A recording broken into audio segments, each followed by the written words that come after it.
So again, let's go back to Isaiah 60:16, right? So Vashad Melachim Tin, I don't want to say this right, Kani or Kai, right? Something like that. You shall suck, right? So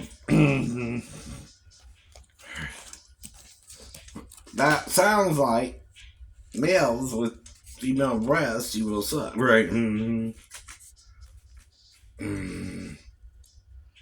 Right.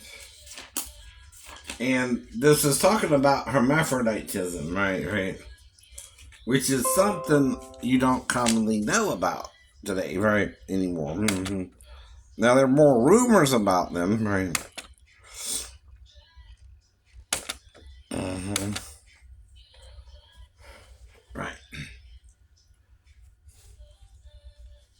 Now, in the background is MTV Live again, right? hmm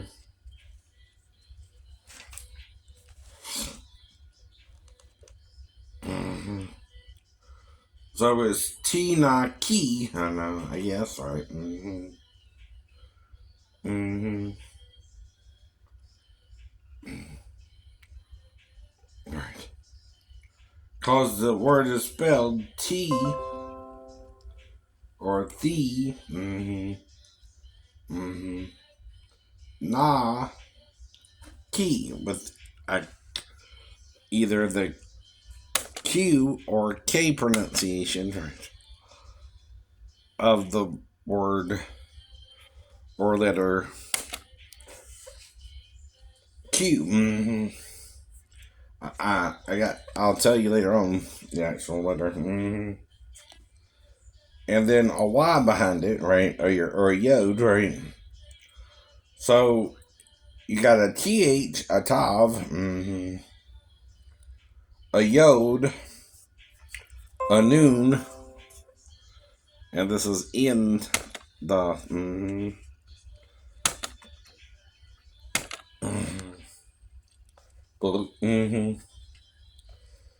And then the Q or the K, and then another Y, right? And that means you will suck, right? Their breasts, right, right. It also talks about milk and suck the milk of the goyim or Gentiles, right? You can't say sex without X, can you, lady? I guess, I guess.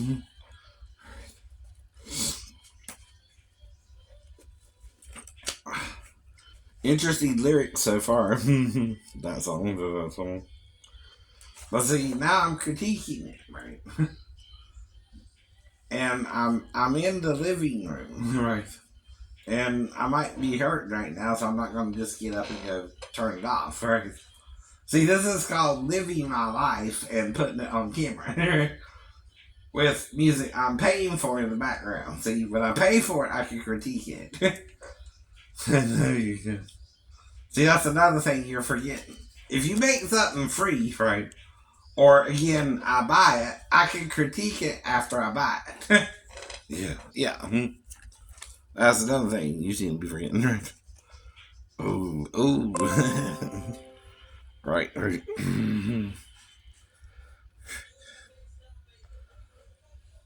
Okay.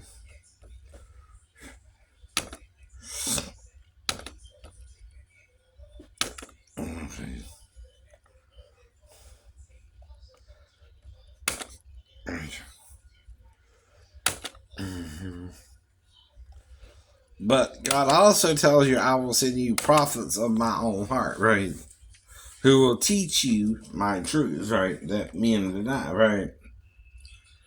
Mm-hmm. All right, so I told Zoloft there, right?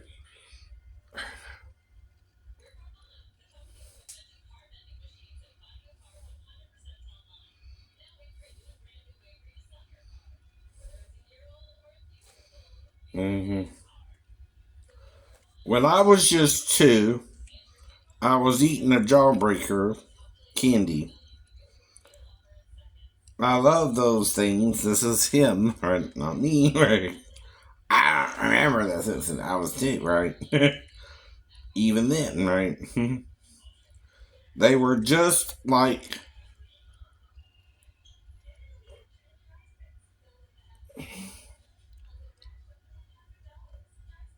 dummies to me. Helping me to stop crying. I don't know.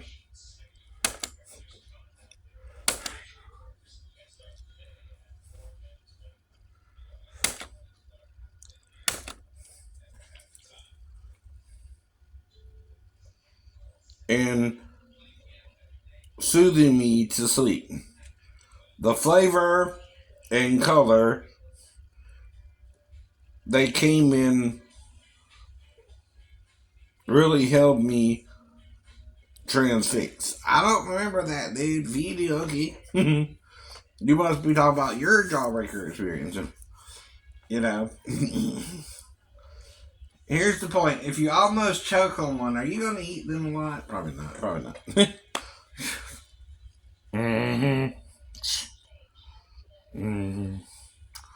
When I was a baby, and I used to ask my mom for them all the time. No. No. When we were out, and sometimes she let me have them from the grocery store. No. Of course, then I'd get all excited and eager to get the greatest. Okay. To get the groceries through the checkout, get into the car, and taste the jawbreaker in the parking lot. I remember thinking that I don't remember thinking anything yet too. Right. I don't know.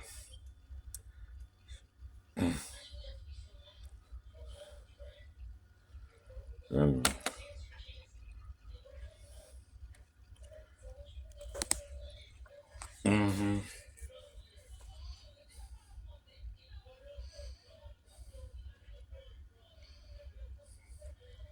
To have such a thing in my mouth, to taste, to wrestle with it using my tongue, right? To, to try and wear it down to the point where I could eventually see it, feel it getting smaller and smaller in my mouth, right? Those things could last me a while, a week. No jawbreaker lasts a week. Right? What does that mean? What does that mean? That don't even make sense, right? Uh-oh. There's Iggy Azalea. And once you got to the end, you felt a red sense of achievement even then. Now, Miss Azalea is talking about women who are the Black Widow kind, right? If you've seen the movie with Deborah Winger and Teresa Russell, Teresa Russell played a Black Widow type woman, right? Who would marry men, especially rich men, for their money. And then, mysteriously, they would wind up dead within a year of the marriage, right? Uh-oh. That's why. Mm-hmm. They were ideal candy for a baby, obviously. I think he means they were not, right? Ideal candy for a baby. Obviously, then, I was still only just teething properly. So I couldn't chew all that much, which made sucking the jawbreaker really easy and truthfully the only thing I could do. The problem was on this day that I'd managed to break down the jawbreaker to a smaller amount. The problem was that the size it had got to was just the size of my windpipe or esophagus. Right. He's called the esophagus. It's esophagus with an E in there. I don't think there's an O, dude. That's right, it got trapped in my windpipe. I think it was the whole kidney though. It got stuck in mine. Right. This is my first time eating one. My mom got me one and was seeing if I could handle it, I guess. Right. And I'm older than 2, so probably between 2 and 3, right? Right. I could feel the muscles in my throat in year 2. You couldn't feel all that, sir. Chris Walker. Concentrating around it as I desperately tried to get the jawbreaker out of the way. Whatever I did, my windpipe seemed to just be wrapping itself around the candy, which, again, the candy was going down into my throat. So that's technically correctly, your windpipe opens and closes, right? One is to allow food to go to your stomach, and the other is for air to go into your lungs. And so that you don't choke, your lungs have something that closes, right? So you can swallow, right? When you swallow, your lungs close off, right? So that you can swallow, right? Well, again, it wasn't getting past that point because of the size of the jawbreaker, right? It was a horrible feeling suddenly. Everything slowed down and became blurry. And that's usually how it does when it really happens. If you're conscious, I'm not conscious yet though. My eyes watered, right? That would normally happen when you're choking, right? As an automatic reaction, but I wasn't crying. It was just my body reacting to the horror, to the foreign object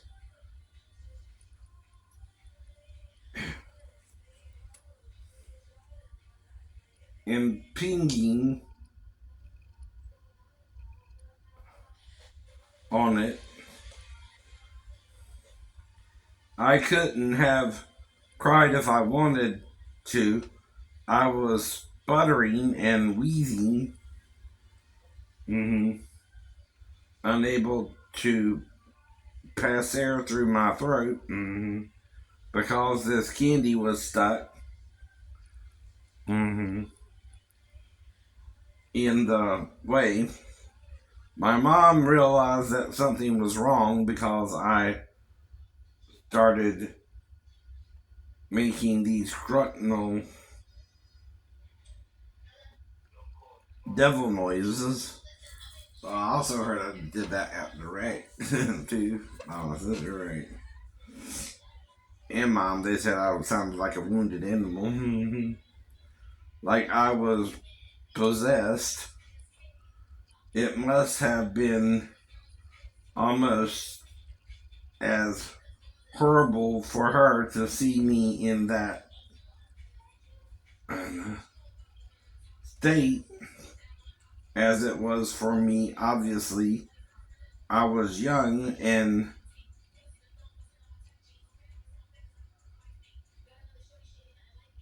babies, which they're young, don't know how to react to things or remember them either. Right. If you see a baby on an airplane, for example, they start crying when the plane takes off. I think I mentioned something about that, but in a different incident, right? Because the pressure builds up in their ears, and gets painful. It's sometimes strange, which they're never encountered before, and they don't like it. They start crying, and their parents get upset because their child is in pain and discomfort, and there's nothing they can do. They and every adult knowing that to get rid of the pain, all you need to do is yawn, right? You yawn and the pressure stops, right? Oh.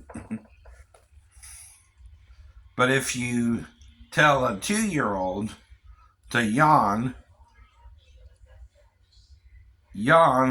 like a lion, they don't know what to do.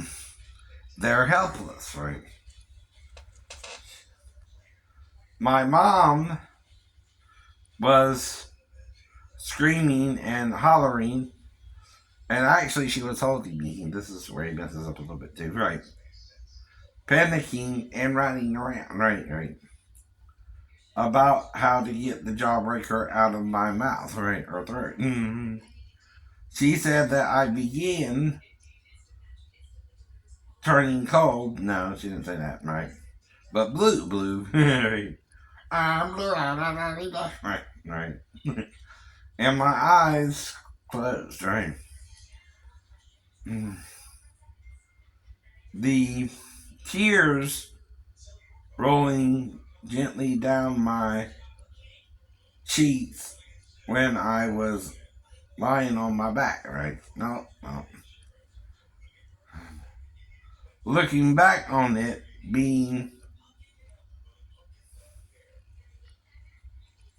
horizontal on my back was probably the wrong position, right? Well, no, she was running around with me and I was upright in her arms. Now, maybe the running around probably helped jog it out. I don't know. Right. But, again, right, whatever it was, right.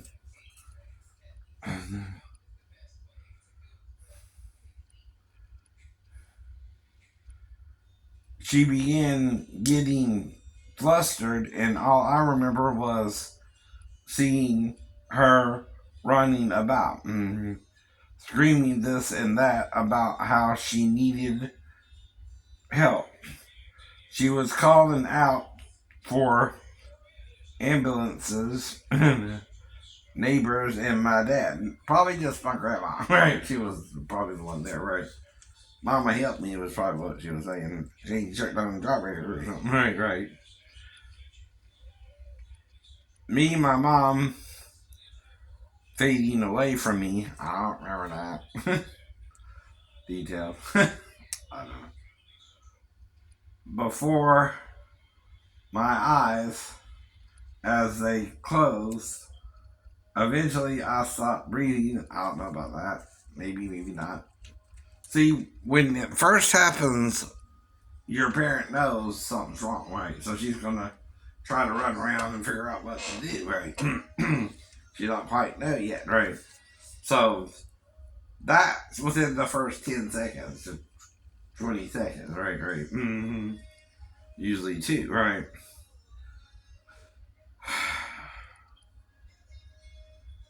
She said, and lay perfectly still. Then there she became even more panicked and screamed out at the top of her lungs, "God help me," right? So in the true story though, she was running around with me, right? For like say 10 to 30 seconds, right? She said, "My God help me," and when she said, "My God help me," the jawbreaker popped out the mouth, right? And fell on the ground. Fell on the ground, right? So she had me upright, you understand, right? Not down, upright, upright. Now I don't know if the jogging helped pop it out my esophagus, right? Or what, right? I don't know. And would you know it, readers, or reader, that jawbreaker ball of candy popped right out of my mouth, right? Don't ask me to explain how or why. It was a miracle. Miraculous is a word which we overuse in today's society. People make a miraculous recovery from a cold or the flu, or to be able to take a presentation or at a business meeting. Politicians make marvelous recovery from trailing several points behind in the polls, in opinion polls, to be the winner. They're not miracles. We've watered down the word, but this was truly a miracle, right? So that's the point of the story. So I don't know who's singing now, but again, right. So the point is that, right.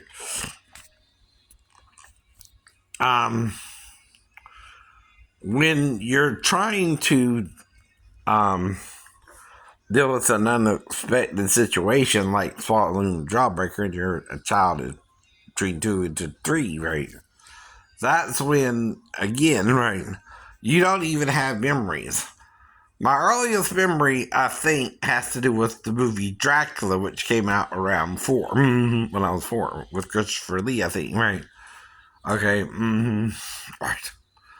And this is, I think, again, when we were living on Victory Drive, right, off of near Backus Cadillac, which used to be Pontiac Cadillac, right?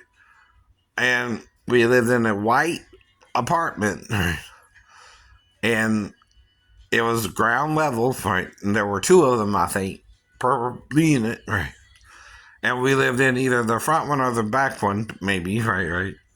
And again, my mom, my dad, and me were there. My mom was working at Burger King, right? Okay. Now, none of that's my memory, except the Dracula part. That's my mom, what she told me, right? As far as the details, right? My memory was I had this big teddy bear. And the big teddy bear got one night, and I guess this was after Dracula, and I thought Dracula had gotten me. Again, right? The teddy bear vampire, I called this, right? You know, you got Ted, well, I had the teddy bear vampire. I told you this before, right? I know. Well, anyway, my teddy bear was my vampire and was trying to make me a vampire when I went to sleep and was trying to bite my neck, right? And that's around the same time I might have had the dream I hurt the puppy as well. Between 3 to 5, I think that's where we lived, right? Around 6 or so, I think we moved first to 17 and then to somewhere off of Skidaway Island, Skidaway or Pennsylvania Avenue, somewhere around there, right? And um, and I started going out to school around 5 or 6, right, right. So these are my early years, and I barely remember anything.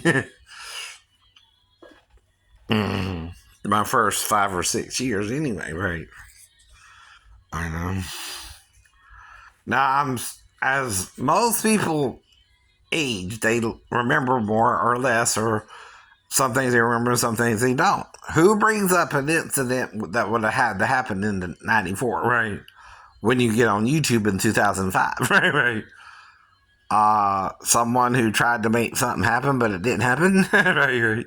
Usually that's what that means, right? Someone tried to make something happen, but it didn't happen, but you don't know it happened or not by 2005. And your wife didn't say nothing about it. You moved home and lived with your mom for a little bit until you can get into your own place. And then, right. You lived with your stepbrother and his girlfriend a little bit, and then you moved in with a guy named John, right, right. And lived there for a while, and then you moved to right, Main Street, right. Living in First or Trailer, and then one of the bigger apartments, right. And then you moved to 185A Smith Avenue for almost 10 years, and then you moved here, right? And again, right, right. That's where I'm at now, right? I'm the same person, the hairline's the same, right, right. All that, And I'm sweating, dude, right, right. When you sweat, right, your hair mats, right? It becomes thinner, right? But when it dries, right, right, that's everybody's hair, right? Now, what you start doing if you're really paranoid about it? One thing is you shave your whole hair off, your whole head, right? Why? You think you're going bald and you nut. So you know, I know, what you're doing, and you're doing it for that reason, right?